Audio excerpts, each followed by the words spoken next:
no twetaaga abakazi abalungi era omukazi bw'atabeera mulungi agezeeko okwerungiya.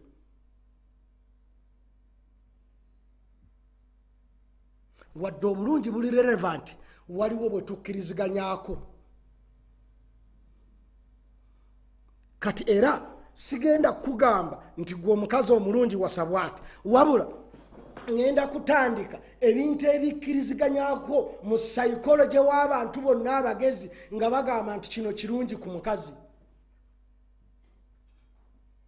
Kubanga Nabi Muhammad sallallahu alaihi wasallam yatugamba mu hadithi ya Abi Dawud ne Tirmidhi ne Nasa'i ne Ahmad nti omukazi asinga bonna yoyo gwotunuulira n'akusanyusa, ekitegeeza nga mulungi. Era ali bwe yawasa n'amugamba nti wawasiza nti omukazi wamulabyeko nagagenda omutunuleko eriiso liraba, genda omutunuleko.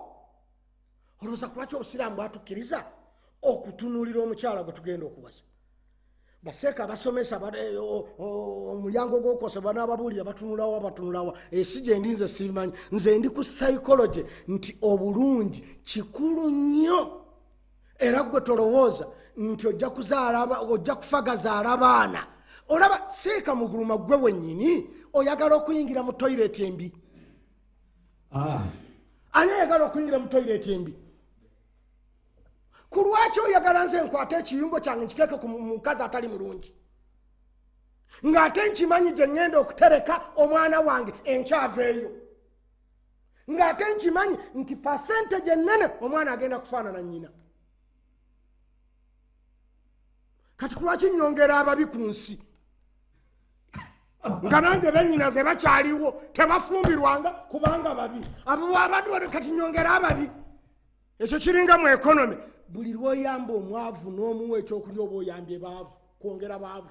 Omwavu bw'omuwa emmere ng'afuna amaanyi ng'agenda azaala ng'ayongera omuwendo gw'abaavu ku nsi. Omwavu muwe mulimu. Tomuwa mmere yakulya, muwe mulimu. Naye bw'onaamuwa emmere olugida nakutanga agenda azaala ng'ayongera akaana akaavu nga mulabirira abantu abakulu abaavu n'obwana obuto obwavu. Mulikomawa. So ekigambo bulungi kikulu, era ne Katonda atugaa Katonda ye mulungi takkiriza okujjako ekirungi. Katonda yeetondera ekintu wakigaanidde nti ekibi takyagala, nze atakulinaako kakwate. Kulwaki nkwagala ng'oli mubi? Olwo si lwe lubiriizi lwange.